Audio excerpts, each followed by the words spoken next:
nila. Now, let's focus naman on LPE. What Your are the team methods is na pwede banning. nilang gawin? But before that, who will make the smart choices in the draft? Catch it next, brought to you by Smart, the official tournament telco partner Your of team the is banning. MPL. Free to game great with Smart, free games for all. Going back to what I was saying, ito yung kailangan abangan ng LPE. And I'm sure alam din nila na kailangan nila paghandaan both Your team si is Lancy banning. at si Renejay. Since pwede naman magpalit. And sa lahat na nagtatanong kung pwede mo magpalit o mag-sub sa gitna ng series, eto na po ang sagot sa inyo, pwedeng-pwede. Pwede. So right now, LPE, we're not sure kung na-shock sila dito na biglang pumasok si renejay or pinaghandaan na nila yung Exort Lancy duo. Pero they have to play it now. Kumbaga, medyo mababago dito ngayon ang approach ng LPE. But for next play, nakita nila kanina kung gaano kalinis and kadisiplinado ang LPE, specifically on game number 1. Ito na yung pambawi. Ang nangyari noon, nung first net silang nagharap, next play ang nanalo pero na-comeback sweep ng LPE. Will it be a different story right now, Butters? Your team is banning. This is definitely going to be a different story. But ang problema kasi, Kuya Rob, is different story nga, pero kung pareho naman yung ending. Yes. Yun kasi yung problema eh. Kasi madaming dadaanan yung story eh. Pwedeng maiba eh. Pero kasi yung ending talaga yung pinaka-importante. Totoo yan. Pero kasi ito no? So, pero, ang maganda lang dito for the side of Next Play Esports, this is the draft, or rather this is the players that they were used to play.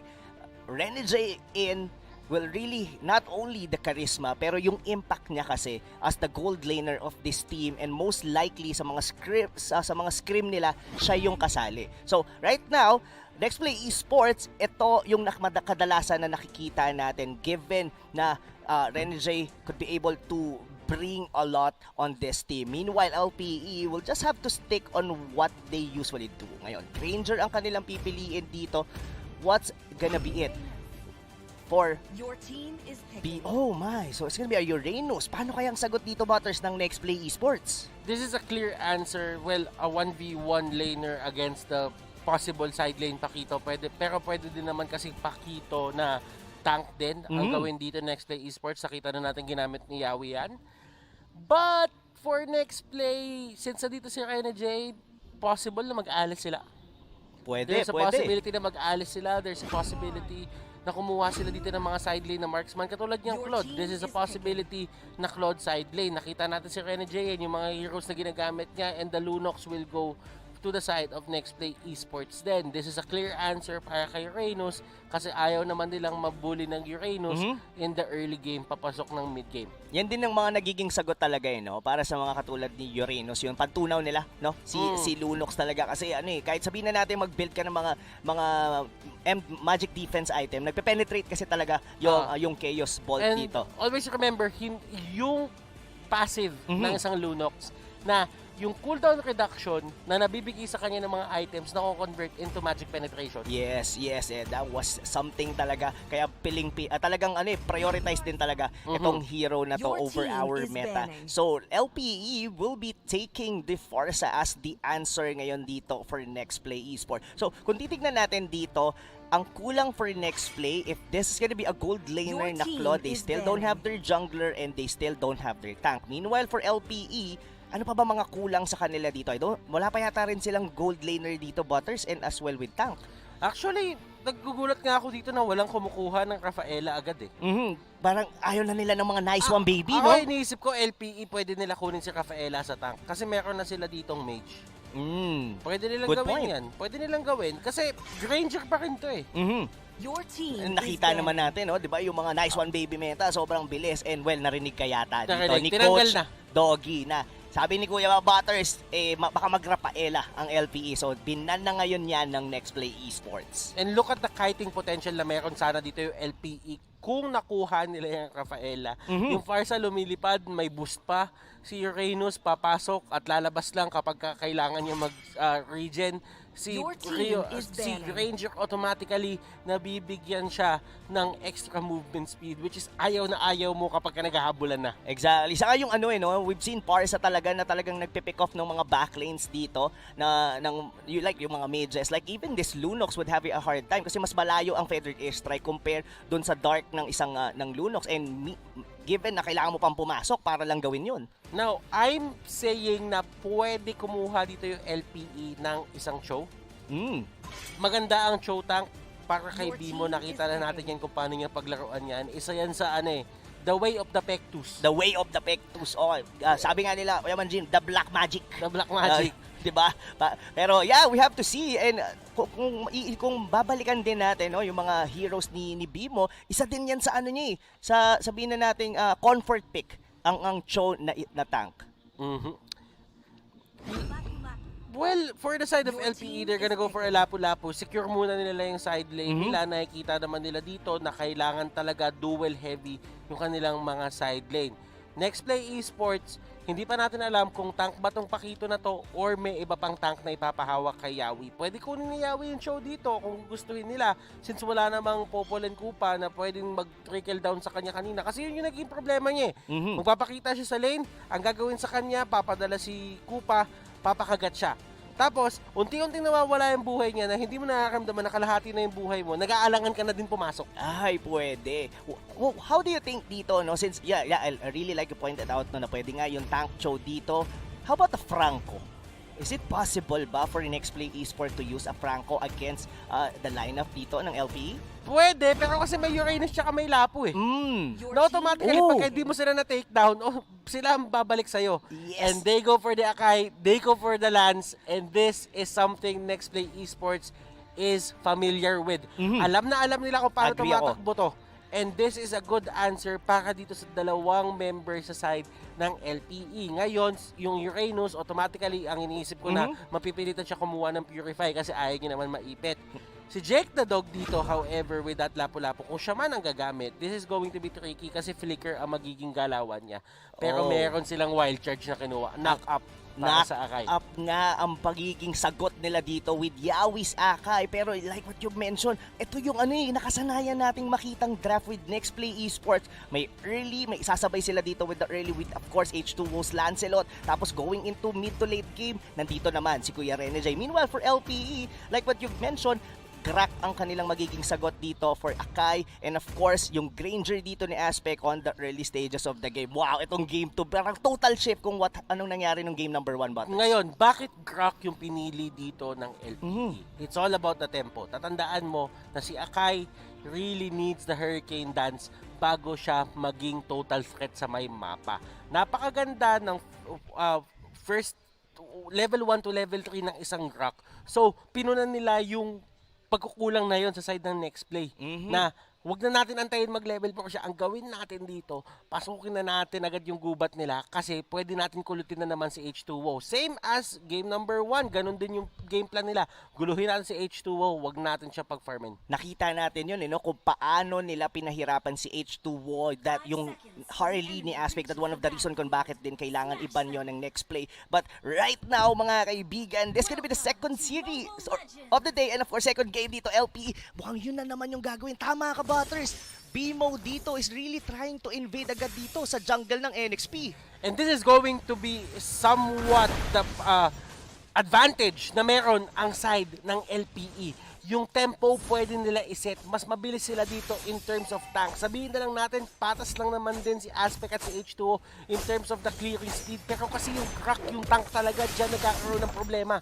Oh, but still, Butters, na secure pa rin naman ni H2O. This is already good news kasi ito yung naging problema niya kanina. Yung sinusubok-subukan ng LPE, and together na lock on, or rather na invade din yung kanyang orange map on game number 1. So basically, mga kaibigan, NXP had a better chance ngayon dito sa early stages of the game and probably get the tempo against LPE. Meanwhile, yung purple ba, so medyo nagkakapaan ngayon dito, Butters. So mukhang we have a very slow early game dito, and most likely ang Turtle natin ang magiging first contestation ng larong to. At yun naman si Bimo, ginagawa dito, sinusubukan niyang agawin lahat ng mga monsters. Hindi na nga siya nandun sa point na i-take down sa H2O. Kasi alam niya, nasa level 3 na eh. Kaya na mag-dash in, kaya na mag-dash out. But the fact remains is, nagko-complement yung hero dito ni Bimo at ni Arbs to the point na ang bilis mag-clear ng wave ni Bimo at mag-aagang nakukuha ni Arbs yung XP niya. Meaning, ngayon, malapit na siya sa level 4. Sa kung iisipin mo, mas naunang nag-level 4 si Aspect compare kay H2O. Look at the gold. This is very small in terms of comparison. Pero yung sinasabi natin dito is in terms of rotation. Mas nauna dito ang LPE. Now, they are looking or eyeing ngayon dito sa may top lane since nandito na ang Turtle. Look at Lancy dito. Kaka-level 4 lang niya. Si Farsa, level 4 na. Mas una nakapag-set ng pwesto dito yung side ng LPE. Katulad nun, dahil naunang nag-level 4 yung Farsa, na-pick off nila kagad si Lancy. Pero may kapalit yon. That's gonna be Bimo. An even exchange, I may say. Pero ngayon, mas confident ngayon dito, Butters. NXP, mukhang gusto nilang kunin yung Turtle pero back na muna. Arbs here. So, ngayon, medyo nagkakaroon tayo ng tug of war dito sa Turtle na to. How do you think? Paano ang gagawin dito? NXP, I think mas maganda yung start ng laro na to compared to game number 1. Yes, absolutely. Kahit sabihin natin na may pressure na binato dito ang LPE with the Grak, nasagutan nila yon at nakuha pa nga nila yung Turtle. Now, thinking about it, NXP dito, pa-level 4 na si Yawi. Ito yung oras na gugustuhin nila kumuha ng mga pick-offs. Ang galing din ni James doon para sa play na yon sa pag-secure netong mga Turtles just because you have to realize kung gaano kataas yung mental capacity mo para talaga magkaroon ng isang magandang initiation. Exactly. Speaking of initiation doon, buti na lang merong Purify si Art pero na-pick up doon siya sa may backlane ni James. But look at Aspect going into the two members ngayon dito ng NXP. Si Yawi ang kapalit. Lancy, muntik pa siya doon because of that Guardian's Barrier dito ni Bimo. Unequal exchange. Pero in terms of positioning, mas maganda dito for LPE dahil pwede nilang kunin tong uncontested. But James would try to steal dito with a knock-up punch dito coming from Paquito. Ngayon, umabot pa si H2O. Who will get the Turtle? That's gonna be Bimo. And still, LPE coming up ahead dun sa skirmish na yun. Bimo dito nakuha niya yung Turtle buff. Hindi dapat... Sana nabigay kay Aspect pero mas better if makuha yon ng NXP. Mas better yon kaysa makuha ng NXP. Exactly. Ngayon naman, Jake the Dog, nagiging aggressive siya dun sa may baba and look at the range capabilities Grabe. ng side ng LPE. Like what you mentioned kanina, ang laking bagay talaga na nauna dito in the levels dito si Arbs. Itong kanyang Farsa. That's one of the reason dito kung bakit ganun ka-confident na pumasok sa ilalim dito ng tore ng NXP ang LPE now. H2O is just trying to get his purple buff. Even Jake the Dog, grabe yung pag-zone out dito ng Uranus. At tingnan mo si James, huhulihin niya si Ryota dito. Ryota with the flicker. At si Renejay, nandun sa baba, nagpa-farm lang. Naka-Demon Hunter Sword na siya. Nagpa-farm lang. I like that you mentioned na nagpa-farm lang siya dito. Yes, LPE is getting the tempo dito sa laro na to pero hindi natin pwedeng i-count out dahil merong Renejay, merong Claude dito na nagkakaroon ng farm pero mukhang alanganin siya dito. Butters, BMI out. Nandito ngayon si Kuya Yawi na zinozone at ngayon yung dalawang members dito ng LPE at makakatakas pa doon si Renejay. Renejay with the recall, aalis na siya agad dito, hindi niya na ipipilit yan at bibigay niya na lang. Kung hindi na siya aagaw ng mga kahit anong buff, alam niya hindi niya afford mamatay dito. Kailangan niya mag-farm talaga ng todo-todo na hindi na pipigilan. I like the discipline na pinakita doon ni Renejay. Nakita niya na nandun nga yung purple buff pero it would take some time and there's a possibility na baka ma-pick off pa siya doon. Pero ngayon, ang tempo or rather yung pag-invade nasa kamay ngayon dito ng LPE. Still, NXP is really holding on and Jake the Dog is very confident dito mga kaibigan to cut the lanes ngayon dito ng NXP. Meanwhile, ganun din naman ang ginagawa rito sa may top lane. So, even pa rin tayo dito, Butters. Though may 2,000 lead ngayon dito in terms of goal dito ang LPE. But Renejay with the blazing do-it. Masyado ka nang makulit, Jake the Dog. Pero hindi natin naramdaman yung damage doon, Butters. And that is going to be the Demon Hunter Sword pa lang. Nandun pa lang siya sa area na yon at madadagdagan pa yan mamaya-maya. But for now, LPE sila muna ang unang mag-set up dito sa side ng Turtle. Kailangan nila kunin yung area na yan at kailangan nila pigilan dito yung NXP na makuha to kasi magbibigay ito ng confidence kay Lancelot na maging aggressive. Yes, and given din kasi no, the type of trap of LPE dito, but later na natin pag-usapan yun. The Feather Airstrike will hit on James pero hindi pa enough yun para patayin siya dito. Yawi is looking kung paano magagamit dito ang kanyang Hurricane Dance na reset ngayon dito ang Turtle. Out na muna ang mga members dito ng NXP. Bimo going in side turret dito sa may top lane pero hindi aabot yun kay James. Now, sinusubukan ulit kunin dito ng LPE and I don't think Butters NXP are ready for a second round. This is going to be very, very painful para dun kay James. Nandun siya sa taas, hinuhuli talaga siya dito. And grabe yung presence ng isang aspect na umiikot kahit saan at kukunin yung kill. Yes, James all know na ang humahabol lang sa kanya doon was actually Bimo and not knowing that aspect was already on the vicinity. Pero dito may bawi! Yawi almost pero hindi na hinayaan yun ni Bimo. Ginamit niya na kagad yung wild charge kesa mahuli pa siya doon. Butters now yung top lane. Mukhang makukuha ngayon to ng LPE. Look at the damage of that Vader Airstrike. Talagang nazo-zone out dito ang mga members dito ng NXP and James still holding on here on the top lane. Bimo providing vision dito sa mga members dito ng LPE. Now, renejay napilitan na siyang rumisponde dito, Butters. Mukhang hindi na humihinto dito ang LPE with their aggression. Ayaw na nilang hintayin pang umabot dito sa may late game dahil alam nila ang capability ng mga heroes dito ng NXP. Nahihimay ng LPE dito kung paano gumalaw yung NXP. Kung napapansin mo si Lance, napapapunta din dun sa may baba para sagutin yung Reynos. Ngayon, tumutulak lang ng tumutulak si Jake the Dog. Wala siyang pakialam dun sa nangyayari sa kahit ano sa top. Kasi alam niya ang trabaho niya dito is magbigay ng disturbing factors dun sa baba. Oo, speaking of disturbing, si Ryota, naipit na siya doon ni Yawi pero hindi pa rin siya na-pick up ng NXP. Now, Jake the Dog onto the front lines ngayon dito ng LPE. Halos walang damage na nabibigay doon si renejay sa sobrang kunat ng Uranus na to. Guardian's Barrier here. Pero dito sabi ni renejay, gagamitin ko na aking Blazing Duet just to clear the wave. Ngayon, masisave nila tong inner turret sa gitna. But still, LPE is on top and on the lead. Butters, look at the items ngayon dito. Paano ngayon dito? Ano pang kinukulang dito for NXP? Lancelot, H2O, hindi niya pa nakukuha yung heptasis niya dito. This is bad news for the side of NXP. Ngayon, nakuha na niya just in time for the third turtle fight. At least may damage output na siya. Yun na. Ito na siguro ang kailangan talaga nila, Butters. That heptasis might actually be very important dito for the side of NXP, specifically for H2O. Ito may ipit na naman dito na magaganap dito si Kuya Yawi. Pinuhos na nilang lahat dito kay Bimo. Pero may counter-initiate naman dito ang LPE. Onto the back lanes, Jake the Dog. Ginugulo-gulo niya nga ang mga members dito ng NXP. Napilitan na mag-back off ngayon dito si James. Though wala pa namang napipick up dito for NXP, still mukhang nakabawi ng bahagya doon.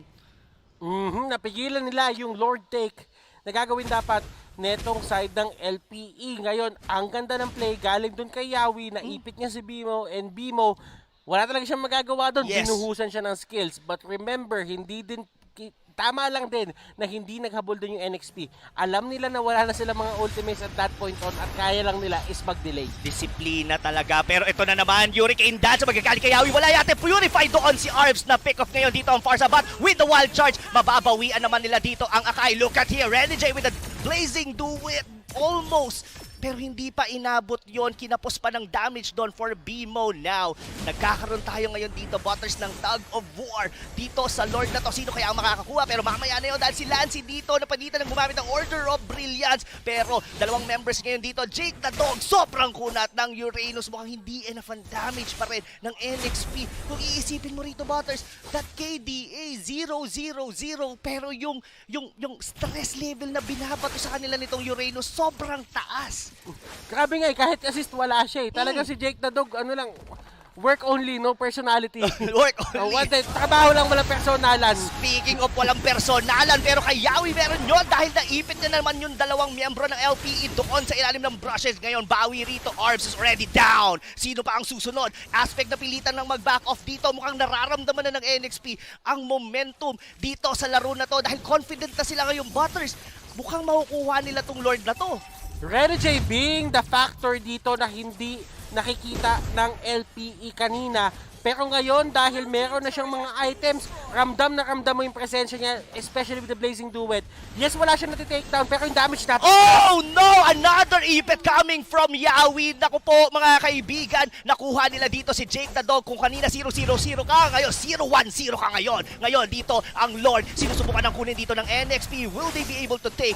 Nandito sa likod ang mga members, Ryota, Bimo. Ang tanong, tutuloy ba sila? Ito na, NXP. Pero mukhang hero na lang muna uunahin nila dito sa may bandang likod. Sino makakakuha ng Lord? Yun ang malaking talo, and that's gonna be Bimo getting the Lord again. NXP. Medyo nagkaroon ng slight miscommunication ng NXP. Don Butters 2. Napatay naman ng dalawang member pero hindi pa sila tapos dito. Eh ano naman kung nakuha nyo yung Lord, kukunin naman namin ang buhay dito ni Arms. And that's gonna be it. NXP losing that Lord but they are actually getting the kills naman against LPE. Ladies and gentlemen, what a play from both of these teams, especially Yawi. But this instant replay is brought to you by Oppo A94. Experience gaming at full speed with Oppo A94. Get yours now for only $13,999. And kung napapansin mo dito, yung Lord, yes, makukuha to ni Bimo. Grabe yung zone out na binigay ni Ryota para sa kabilang team. Talagang may threat na ma-take down sila renejay pero sila H2O na paalis din. Yes. Now, with that wild charge, nakuha yon ni Bimo. Yung Lord na punta sa LPE. Magiging advantage yun para sa side ng LPE pero tatandaan natin si renejay dito ang nagbabandyang threat para sa kanila. Indeed, indeed. Not only threat, sa kanya na talaga nakafocus ngayon ang main damage dito ng NXP. Lord is still approaching pero halos wala na. Dahil medyo nabawasan na kagad yun ng NXP since ang dami nilang na-pick up kanina. Pero ito na naman dito si Yawi with the Hurricane Dash. Ryota munti kang mabura pero si Bimo sa may bandang likod. Isasama mo pa pero si Ryota nakuha doon sa may backlane. Godlike na ngayon dito si H2O taking 2 members of LPE. Regardless na nakuhaan sila dito ng Lord, sila pa rin ang lumalamang dito, Butters. LPE falling now to the hand of NXP. Ang laki ng bagay na pumasok ngayon dito si renejay. renejay dito just showing us kung ano nga ba yung potential niya as a side laner, gold laner. renejay, the Claude. Kala mo nung dumating siya, lahat ng tao sa LPE, kaya niya i-bruise. Hindi niya natitake down na. Sabi na isa lang yung kill niya dito. Pero yung damage output, lahat ng taga-LPE napapaalis. Napapawow sila talaga pag pumapasok doon si renejay. I like what you mentioned, hindi kailangan yung kills eh. Kailangan mo yung presence and yung charisma. Pero dito si Yawi, siya talaga ang kumukuha dito ng mga kills on LPE dahil sa mga ikot na ginagawa niya doon. Pero mukhang nag-overstay yata dito. Under welcome ang NXP. Na pick off ngayon dito si Yawi. They need to back off or else LPE might take the momentum on this game. Sino ba si Jake the Dog dito? Talagang hinahabol at hinahabol niya. James, natulak siya paalis. And hanggang doon na lang ang kaya ni Jake the Dog. Pero alam mo, Uranus, humahabol ng Lunox. Dapat ata baliktad ah. Baliktad talaga. Pero nakita mo yung ginawa doon ni Bimo? Nag-flicker in siya with the wild charge na pick off na doon yung Lunox. Now Arbs is giving NXP dito, parang napapabalik sila dito with the damage. Pero ito, masyado nang matilok dito si Jake the Dog, but the Cyclone ay makakatakas pa siya dito. renejay going against Jake the Dog pero back off na muna. So far dito, Butters, tag of war na naman ang nangyayari. Mukhang naghihintayan na naman tayo dito na mag-respawn ang Lord. Ang gaganda ng mga initiation na binibigay ni Yawi para sa team niya. Nagkaroon siya ng hiccup doon sa last initiation na ginawa niya at na-takedown siya. Pero for the side naman ng LPE, kailangan nila mas maging maingat kung gusto na nila tapusin to. Kasi 3 beses kayo nahuli ni Yawi ng magandang hurricane dance. Ito pa yun eh. I really thought kanina na si Arbs was actually on the Purify. Now that I think of it, flicker siya dito wherein mas matagal ang cooldown na to. Pero look at that, yung sariling Guardian's Barrier pa ang ginamit para ipitin doon si Bimo. And that is bad news, Butters, dahil 10 segundo na lang magre-respawn na ang Lord. Alam na alam ni Yawi kung paano gamitin tong Akay. Grabe yung binigay alam, niyang... yung ginisa ka sa sarili mong mantika, Ikaw Butters. nag-set up! Ikaw nag-set up ng sariling pader! Oh my! Kumbaga, LPE ang nagsaing, NXP ang kumain. Alam mo yung ano? Alam mo yung kasabihan na use their strengths against them. Yun na nga, ganun, eksakto, in punto, nakita na naman natin dahil dito, Yawi once again with the Hurricane Dance. sobrang confident na ngayon dito ng NXP as the jungler of LPE also already been taken down. Jake the Dog, mukhang mapupunta sa kanya ngayon lahat ng focus dito ng mga members ng NXP. Masyado ka ng matilo, pero walang malakas sa apat. Ngayon, libreng lord to for NXP. Butters, LPE, anong nangyayari sa kanila dito during game number 2? LPE, masyado silang tumutok doon sa ibang lanes. Yes, pwede mo sana i-take down si renejay. Remember, may nag-account dati nung mga panahon ng M2. A few months ago na ang Croc daw ay isang Claude killer. Pero hindi nila ginamit yung potential na yon. Yung knock-up, may flicker, lahat ng ways para i-take down si renejay nung early game sana, nandyan. Pero hindi nila pinansin. Nandun sila sa top, nandun sila sa mid, and right now, yung farm ni renejay ang humahabol sa kanila. Saka kung iisipin mo rin kasi, Kung magbabatuhan lang kayo ng damage output, this is going to be one of the main problems for you na mas kalat yung damage kasi ni renejay as a Claude. totoo, kalat na kalat. Pero speaking of that, mukhang yung Torre dito sa ibaba ng LPE will be taken down by NXP. Buhay pa dito yung Lord. Makakasurvive pa naman dito ang LPE Butters. Pero sila ngayon ang chinsok ng mga resources dito. Ngayon, mamimili na lang dito si Yawi. Time and time again, natatimingan niya ng maigi yung kanyang Hurricane. That look at Lancy onto the backlanes. Being very confident with the Order of Brilliance to. Medyo malalim na nga yata. Pero wala sila doon pake because renejay with the Blazing Duet dito. Binubura ang mga members dito ng LPE. H2O will be taken down. Si Ryota, unti-unti nang nauubos dito ang mga members ng LPE. Nag-grow as a player yata dito si Jake the Dog. Pero baliwala lang yon dahil si renejay lang ang kailangan para manalo dito. Next Play Esports, dadalhin nila tayo to a game number 3, and this winning moment is brought to you by Head and Shoulders. Put your game face on and finally say goodbye to those awkward itch a GG moments thanks to Head and Shoulders. 100% dandruff free and itch free mask. Now, mas mabango pa. Mas mabango pa. Mukhang tumawag din yata si Ginoong Valdez, Kuya Butters. Wow, with a very clean game number